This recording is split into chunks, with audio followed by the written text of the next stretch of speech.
man at the art gallery told me I couldn't possibly understand the painting in front of us. I painted it. I was standing in front of my largest piece at the gallery opening, champagne in hand, when a man in an expensive suit approached and started explaining my own painting to me. He had no idea I was the artist because the placard said Riley Turner, who he clearly assumed was a man since he kept talking about his brilliant technique. This guy Robert looked me up and down and said, "You seem young to be at an opening like this. Let me guess, looking for a rich boyfriend? Smart girl, lots of wealthy men here." He gestured at my painting like he owned it. "See, what Riley is doing here requires years of training to appreciate. You probably just think the colors are pretty. The average woman just sees decoration." I took a sip of champagne and said, "Interesting perspective," which I guess he took as encouragement. Robert moved closer to the painting, physically stepping in front of me, and continued his lecture. "A girl like you probably thinks this is just nice to look at, but there's actual intelligence behind it. The artist is obviously a man because women simply don't have this kind of technical mastery. Female painters do flowers and feelings. This has real intellectual depth. It's biological, really. Men are just more capable of this level of abstraction." When I mentioned I was familiar with the artist's work, Robert laughed and patted my shoulder. "Following him on Instagram to look at the pretty pictures doesn't count as being familiar with art, sweetheart. You probably think you're cultured because you went to that Van Gogh light show. Real knowledge comes from decades of study, not whatever you learned from TikTok." Robert decided to test me, rapid-firing questions. "Who's Basquiat? What's chiaroscuro? Name 3 Renaissance painters besides Da Vinci." When I started to answer, he cut me off. "Wrong. See, this is why galleries shouldn't have open events. You probably Googled some terms before coming here to impress men. But Riley here is working in a tradition you couldn't possibly understand without a proper education. Not community college, sweetie. Real universities." He returned to my painting, now explaining it louder to draw a crowd. "What Riley has achieved here would cost probably $100,000 in education to even attempt. The materials alone cost more than you'd make in a month at whatever retail job you have." He looked at my outfit with disgust. "Target clearance rack, right? Someone who shops there couldn't possibly grasp the investment in this piece. He probably spent more on one brush than your entire outfit." When I suggested the artist might be self-taught, Robert sneered at me. "Is that how you learned about art? Painting parties?" Robert grabbed my wrist to pull me to another angle, his grip too tight. "You're too stupid to even stand in the right spot. Riley intended for this to be viewed from exactly here. Your ignorance is actually disrespectful to his work." He kept his hand on my wrist while explaining. "Though honestly, explaining this to you is like teaching calculus to a toddler. You lack the basic foundation to understand any of it." He noticed me trying to pull away and squeezed harder. "What? Am I keeping you from taking selfies? This is exactly why serious collectors hate these events. Girls like you come for the free alcohol and to hunt for sugar daddies. You're polluting the space where real art appreciation happens." He waved at a security guard. "She's drunk and harassing patrons. You should check if she even belongs here." Then Robert turned and spoke to the crowd that had gathered. "This is what's wrong with art today. Unqualified people like her think their opinions matter. Riley Turner is a genius who will be studied in universities. The difference between someone like him and someone like her is that he has actual talent and intelligence, while she's just taking up space that belongs to people who deserve to be here. She's literally stealing oxygen from real art lovers." People murmured uncomfortably, and I think someone was about to tell him who I was. But that's when the curator stepped up to the microphone with the world's most perfect timing and said, "Ladies and gentlemen, I'd like to invite our artist, Riley Turner, to say a few words about the collection." I turned to Robert and held out my champagne glass. "Would you mind holding this for me?" His hand automatically reached for the glass as I walked toward the platform, and I watched his face change from confusion to recognition to absolute horror as I took the microphone. I definitely had a few words to say. My hands wrapped around the microphone stand, and I took this really deep breath that seemed to last forever. The whole room was dead quiet, and Robert stood there frozen with my champagne glass in his hand. His face had gone from smug to confused to completely white in about 3 seconds. I could feel everyone staring at me, but I kept my voice super calm and steady. "Thank you all so much for coming tonight to see my work." My eyes found Robert's face for just a second, and he looked like he might throw up. I turned back to the crowd and smiled at the people who'd been watching everything unfold. "This collection means a lot to me, and I'm grateful you're all here." The microphone picked up every word clearly, and I noticed people starting to shift and whisper to each other. My largest piece here, the one you see behind me, was actually inspired by moments exactly like what just happened. Several people turned to look at Robert and then back at me. The crowd was getting uncomfortable, and I could see them putting together what they'd just witnessed. "It's about the assumptions people make about who belongs in certain spaces." A woman near the front nodded and gave me this small supportive smile. "Who gets to create art, and who just gets to look at it?" Robert was trying to back away, but the crowd had closed in around him. "Who has the right to take up space in galleries and museums?" My voice stayed level, but I could feel my wrist starting to throb where he'd grabbed me. This piece took me 6 months to complete. I gestured at the painting and noticed Robert trying to set down my glass on a nearby table. Every technique you see here I taught myself through YouTube videos and library books. A few people actually gasped, and I saw them looking between me and Robert. No fancy art school, no $100,000 education. Robert was literally trying to disappear into the floor at this point. Just a lot of late nights watching tutorials and practicing in my tiny apartment. The security guard who Robert had waved over earlier was watching everything with his arms crossed. I developed my own methods through trial and error, mixing traditional techniques with stuff I figured out myself. I used the exact word Robert had thrown at me earlier, chiaroscuro, explaining how I'd learned it from a Renaissance art documentary. The layering technique he mentioned, that some people mentioned, came from experimenting with different brush sizes. My wrist was really hurting now, but I kept going. The color theory work happened because I couldn't afford to waste paint, so I had to plan everything perfectly. Someone in the back started clapping, but stopped when they realized no one else was. Each section represents a different barrier I've faced in the art world. The curator was standing to my left, nodding and looking pleased with how I was handling this. From people assuming I couldn't understand my own work to being grabbed and physically moved because I was standing wrong. That got some sharp intakes of breath from the crowd. I wrapped up by thanking everyone again and saying I hoped they'd look at the piece with fresh eyes. The curator smoothly stepped up and took the microphone from me, her hand briefly squeezing my shoulder. Thank you, Riley, for that wonderful insight into your process. She addressed the whole room with this warm, professional tone. Please, everyone, take another look at the collection with this new perspective. The crowd started moving slowly, breaking into smaller groups, and I stepped down from the platform. People immediately started approaching me, some asking about my techniques, others just offering quiet support. One older woman whispered that she'd seen everything and was appalled by Robert's behavior. A younger guy asked if I had a website where he sold prints.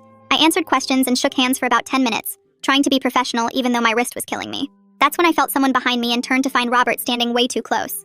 We need to talk about this misunderstanding. His voice was low and urgent. I took a step back toward the bathroom and he followed me into the hallway. Look, I obviously didn't know who you were. He was sweating and kept looking around to see if anyone was watching. This is all just a big mix-up that we can clear up right now. I looked down at my wrist, which was already starting to turn purple. Grabbing someone hard enough to leave bruises isn't a misunderstanding. He reached toward me and I stepped back again. You assaulted me in front of witnesses. His face went red and he started to argue, but I just turned and walked away. I went into the bathroom and locked the door, finally able to look at my wrist properly. The marks from his fingers were dark and obvious against my skin. I ran cold water over it and tried not to cry from frustration and pain. When I came out, the security guard was waiting in the hallway. Miss Turner, I saw what happened earlier when that man grabbed you. He looked genuinely concerned. He complained to me that you were drunk and harassing people, but I saw him grab your wrist. He gestured at my arm. Do you want to file a report about this? I showed him my wrist and watched his expression change. That's definitely going to bruise bad. He pulled out a notebook. I can document this right now if you want. Before I could answer, Cadence appeared around the corner, her face tight with anger. Riley, holy shit, I got the whole thing on video. She held up her phone. I started recording when he was going on about women not understanding art. Her expression was both furious and supportive. Do you want me to send this to you?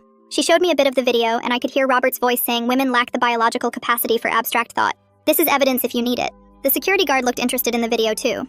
I was trying to process everything when the curator found us in the hallway. Riley, can we talk privately for a moment? She led me to a small office behind the main gallery. I need to ask if you want to make a formal statement about what happened tonight. She sat down across from me looking genuinely worried. But I should tell you that Robert is one of our major donors. I could see her doing calculations in her head. The gallery wants to support you, but this could get complicated. She glanced at my wrist. That looks painful. Have you considered seeing a doctor? I realized this was way bigger than just some jerk insulting me at my own opening. I stood up from the chair and told the curator I needed a minute, then walked straight to the bathroom where the lights were bright enough to really see the damage. My wrist looked worse than I'd thought, dark purple marks already forming where each of Robert's fingers had pressed into my skin. I pulled out my phone and took photos from different angles, making sure the timestamp showed in each one, then held my wrist under the cold water trying to reduce the swelling. The bathroom door opened and another woman came in, saw my wrist and immediately asked if I was okay. I told her what happened and she said she'd witnessed the whole thing, gave me her business card in case I needed a witness statement later.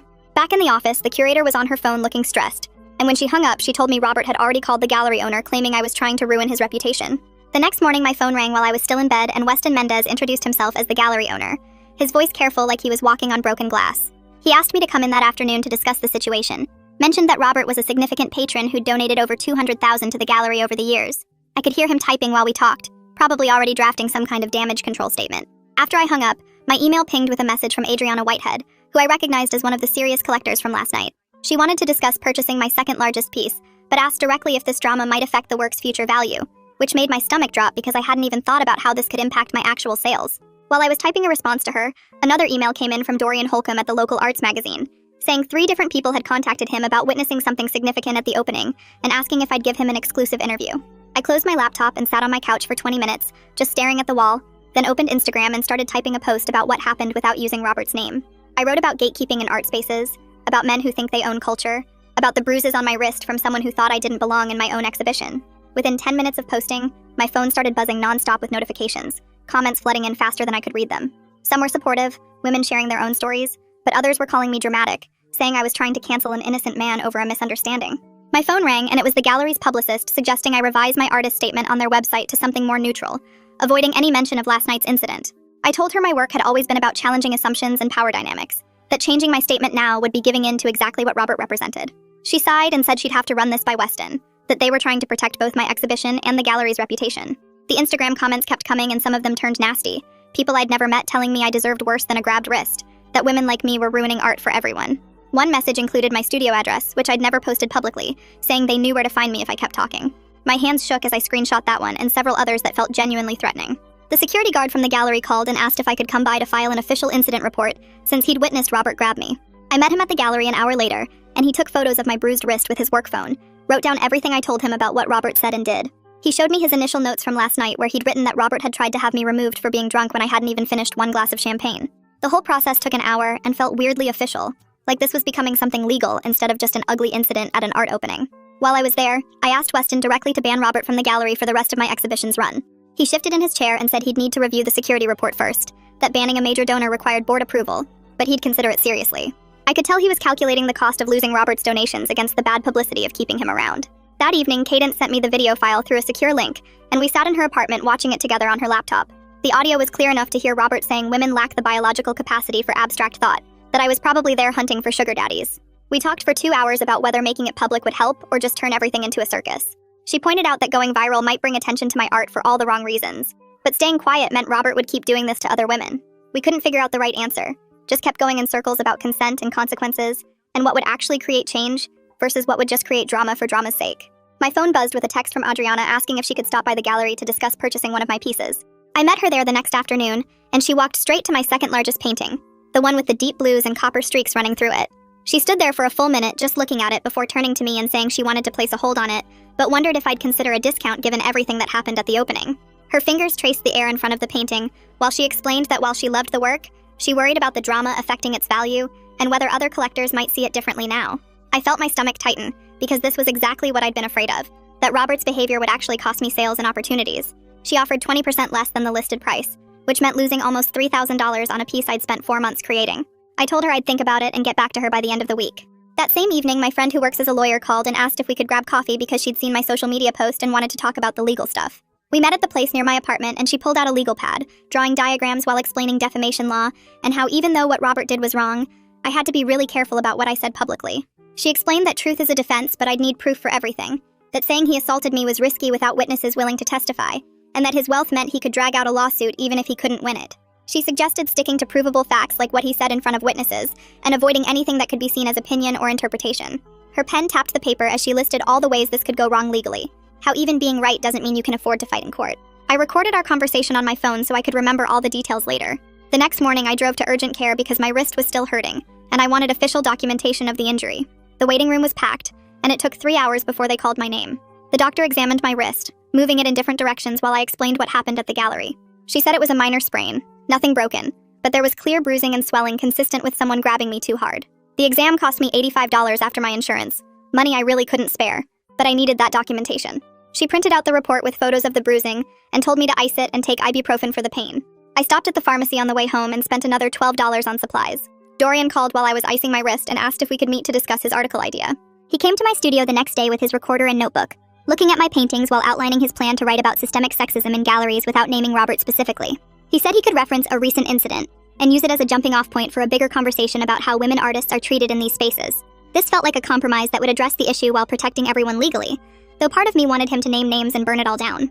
He interviewed me for an hour, asking about other times I'd experienced this kind of treatment, and I realized I had dozens of stories just like this one. 3 days later, I was working in my studio when my phone dinged with an email from a law firm.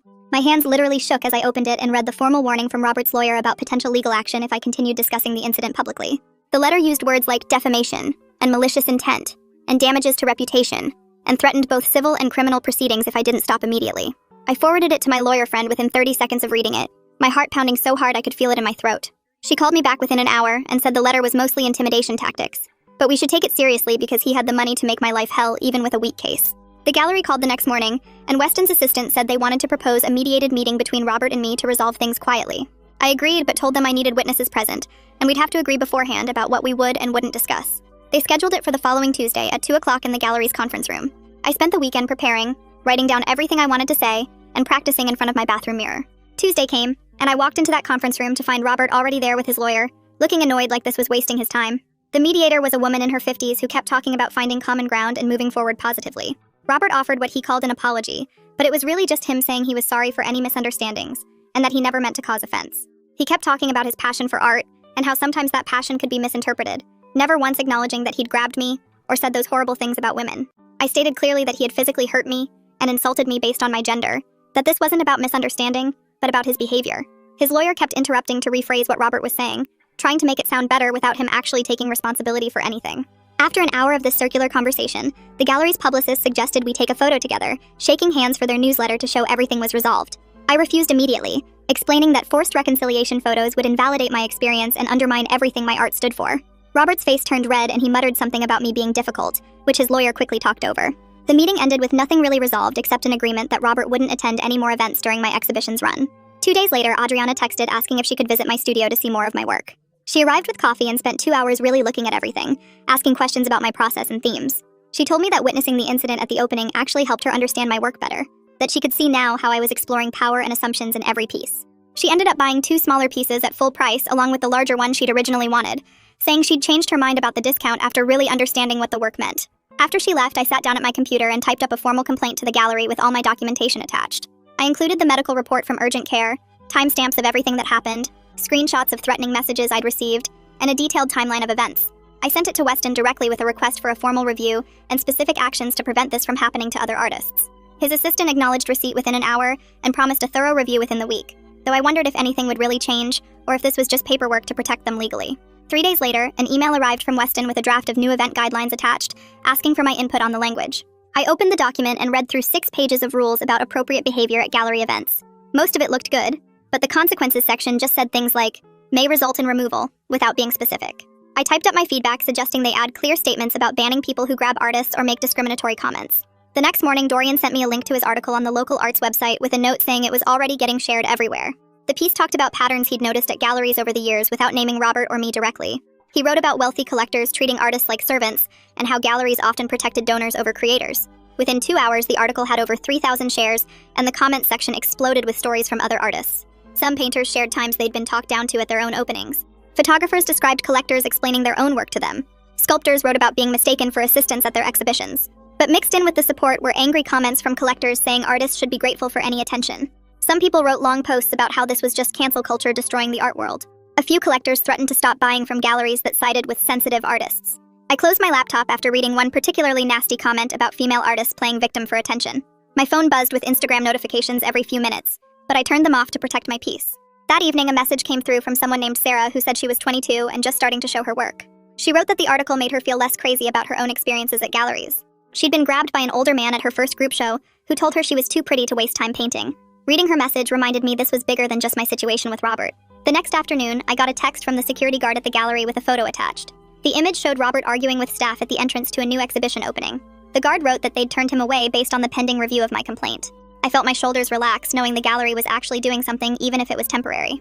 Later that week, Adriana called to discuss her purchase decision after visiting my studio. She'd decided to buy one of my medium pieces instead of the large one she originally wanted.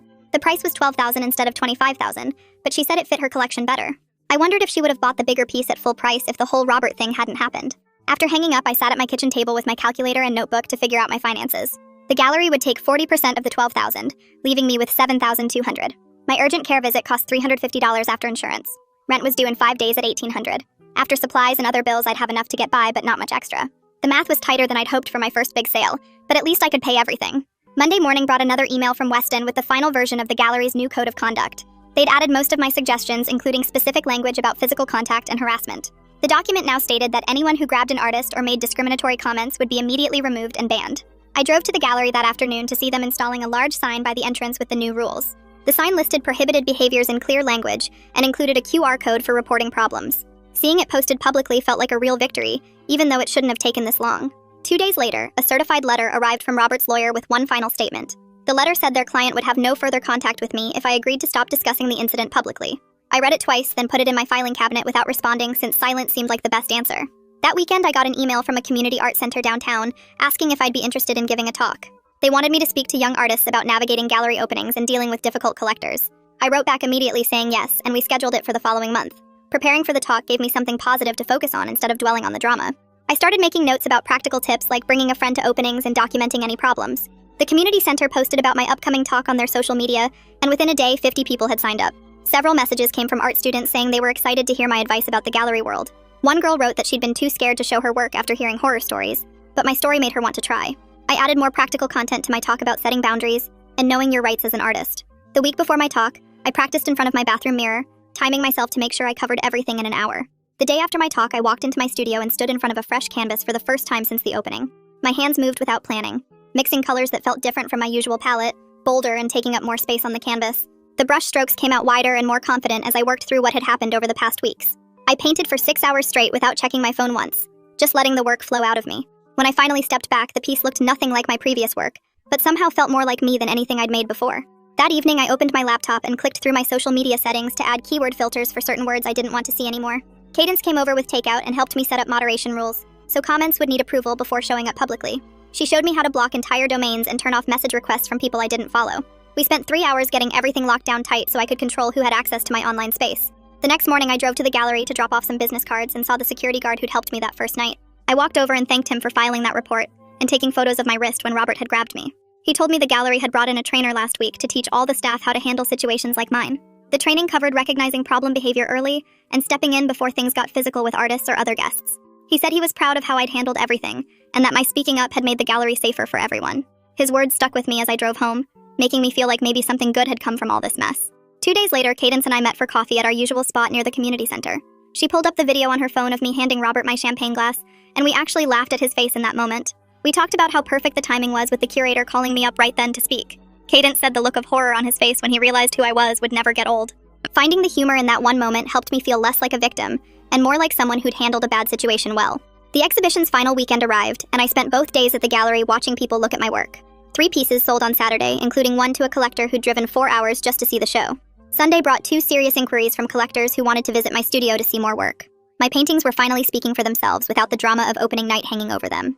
People asked about my process and inspiration without mentioning what had happened with Robert at all. That Monday, I sat down to write a post thanking everyone who'd supported me through the past few weeks. I linked to the gallery's new code of conduct and mentioned how proud I was to show there with these new policies in place. Within an hour, the post had hundreds of likes and comments from artists sharing their own experiences.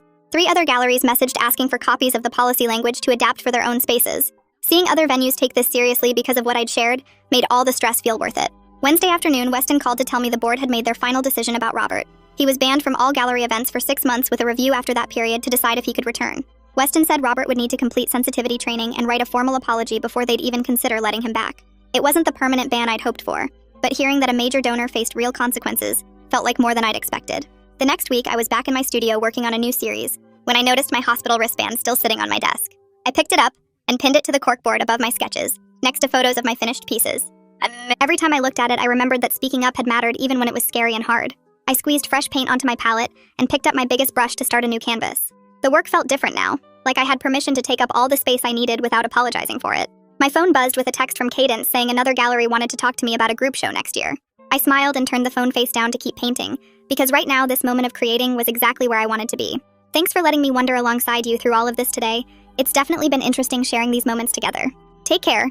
If you made it to the end, drop a comment. I love reading all your comments.